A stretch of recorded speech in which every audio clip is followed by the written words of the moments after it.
Welcome to First Reading, the Old Testament lectionary podcast for those who want to get more from the Hebrew Bible. I'm Tim McNinch, Assistant Professor of Hebrew Bible at Christian Theological Seminary. And I'm Rosie Candethol, a PhD candidate in Hebrew Bible at Emory University.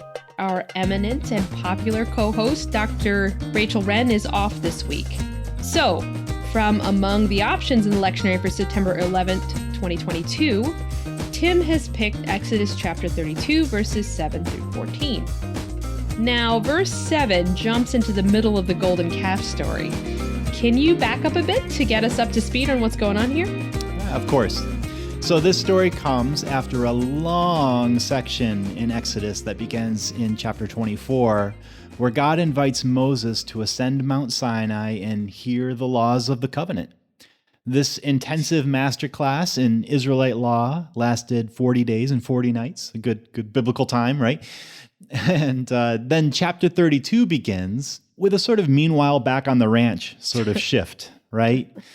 Down at the foot of the mountain, the people are restless because Moses has been up there so long, and who knows, maybe he's dead or something. So they pressure Aaron to produce a representation of God so that they can worship and move forward in their journey to the promised land. Aaron obliges and produces this golden calf and exclaims in verse 4, "These are your gods, O Israel, who brought you up out of the land of Egypt." And actually, a little side note, who makes that proclamation is a bit ambiguous in the Hebrew. It might have been Aaron, or it might have been the craftsmen, or maybe the people themselves. In any case, the people under Aaron's leadership began to worship with sacrifices and a festival before this calf image. Well, hold up. Now, is the golden calf supposed to be an alternate god, or is that the Lord? Right. Yeah, that's important. The people worship before this image as a representation of their God, the God of Israel, the Lord. It's not some other God. So the problem here isn't the worship of alternate gods, it's the making of an unauthorized image of their own God. That's important for the historical context of this passage. All right, what do you mean by that? Yeah, so the story is set during the time of Israel's wilderness wanderings before they had entered the promised land. But there's a historical connection between this episode and another pivotal moment in Israelite history, the reign of Jeroboam, king of Israel, who ruled, at least according to the Bible, during the latter part of the 10th century. So this is Jeroboam the first, right? Right. There's another Jeroboam, Jeroboam II, who's also really important, but comes much later.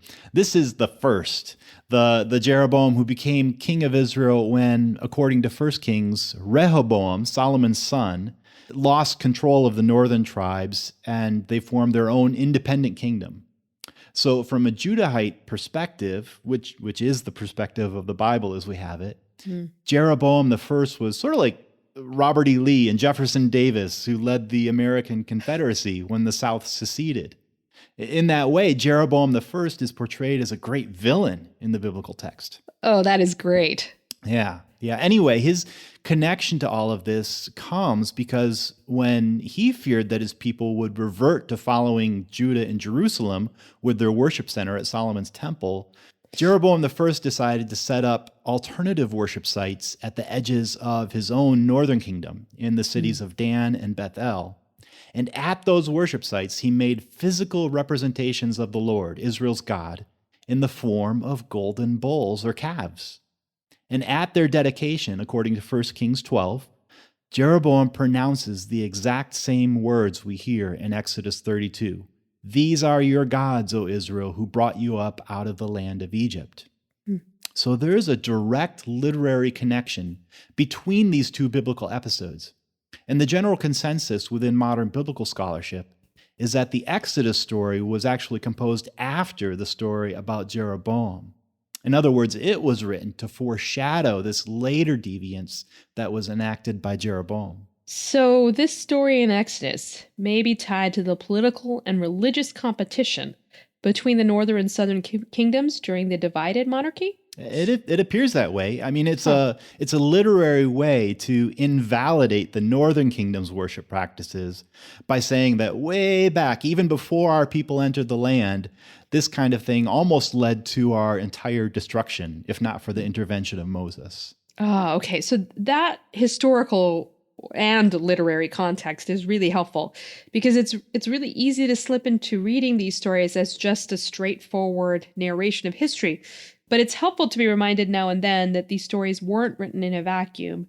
They were all tied up in the political and religious intrigues of their own day.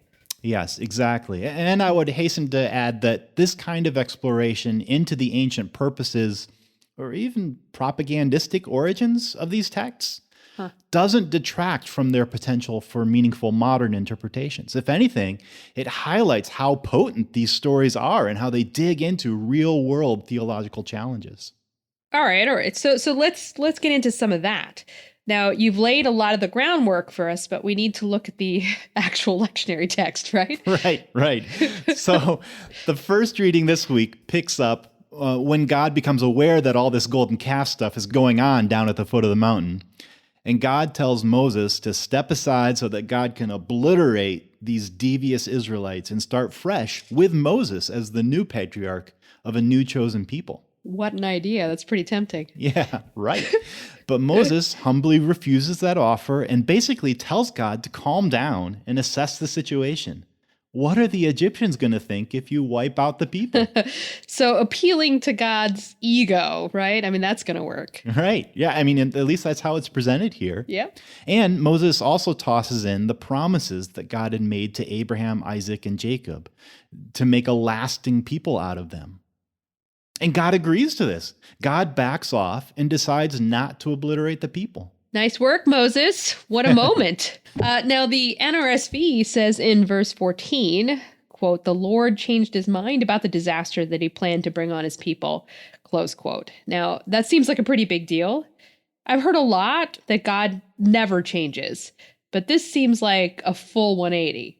Yeah. The idea that God is absolutely unchanging is a theological construct, one that might be true, but it isn't supported by this biblical text.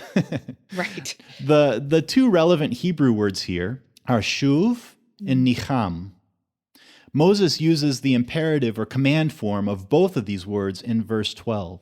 Shuv is that clear 180. It means to turn around and go back. Back off would be a valid translation. Huh. And we often see it rendered as repent. But it's definitely a change of course in any case. And then that second word, nicham, which Moses also tells God to do, and that verse 14 reports that God actually did, means something like be comforted or consoled or have compassion. This nicham it's an emotion word. I'd translate it here as calm down, where the NRSV translates it as changed his mind, which is also a fine translation. So God calmed down and backed off from the violence that God had planned to do. Okay, so this might be a tangent, but is this related at all to what happens at the end of the book of Jonah? I'm glad you heard that resonance. In fact, this is almost word for word in Hebrew what the narrator in Jonah says in chapter 3, when the Ninevites plead for mercy. It says God calmed down or changed his mind or whatever, and backed off from the violence that God had planned to do to them. What's striking there in Jonah is that this divine relenting, which here in Exodus is achieved by Moses' appeal to God's special relationship with Israel, in Jonah, that compassion is extended to Israel's arch enemies when they change their behavior. Both texts highlight God's responsiveness and willingness to hold off from punishment. In Jonah, because the Ninevites themselves changed their behavior, and in Exodus, because Moses pleads on behalf of a wayward people. So, in a way, this is a story about forgiveness. But the prompting of God's forgiveness in Exodus 32 is the intercession or intervention of Moses on the people's behalf. Now, I could see a sermon coming out of that theme. Is that where you're headed? Well, yeah, I mean, that's definitely a way to go. I would only want to hesitate a bit and bring out a preaching pitfall here. Oh, okay. So what's the pitfall? Well, if you're preaching this text and leaning into the theme of forgiveness and perhaps the power of intercession, just remember that where the lection ends is not the end of this story. After Moses gets God to calm down, Moses goes down and checks things out.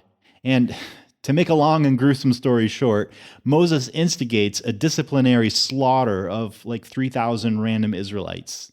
Oh my So gosh. the story doesn't have a happy ending. Yeah, that's to put it mildly.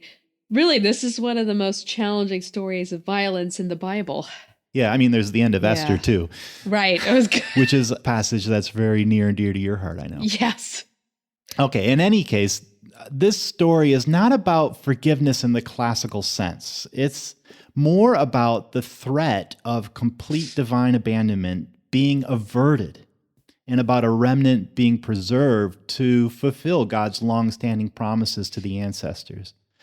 I think that's probably the most relevant message in the later context of that conflict between Israel and Judah that we were talking about earlier. Israel was destined to fall, which they did, historically speaking, but Judah was preserved to continue to fulfill God's promises to the patriarchs. And I think that sort of theological theme would have resonated in the time of Judah's exile and on into the post-exilic era. Okay, so what about modern faith communities? Well, I think that this still emphasizes those theological principles that God sticks with God's promises, that God doesn't ultimately abandon God's people, and significantly here, that God is responsive to human interventions on behalf of others. And those themes, I think, are a lot of fodder for sermons on those principles. And if you do take a sermon in that direction, this story is a striking portrayal of all of that in action. Well, you've given us a lot to think about there and to prep for these sermons this week. Well, that brings us to the end of this week's episode. Thanks, Tim. Sure thing. Remember, friends, all of our episodes are at firstreadingpodcast.com, along with other resources, and now your very own First Reading swag on the merch page. If you're on Facebook, you can also find us there. Give us some feedback in the comments. A special thank you also to those who generously choose to donate to keep First Reading sustainable. Thanks also to Trinity Lutheran Seminary at Capital University for a grant that sustained us. And thank you all for listening. Until next time, I'm Rosie Candathel. And I'm Tim McNinch. Have a great week.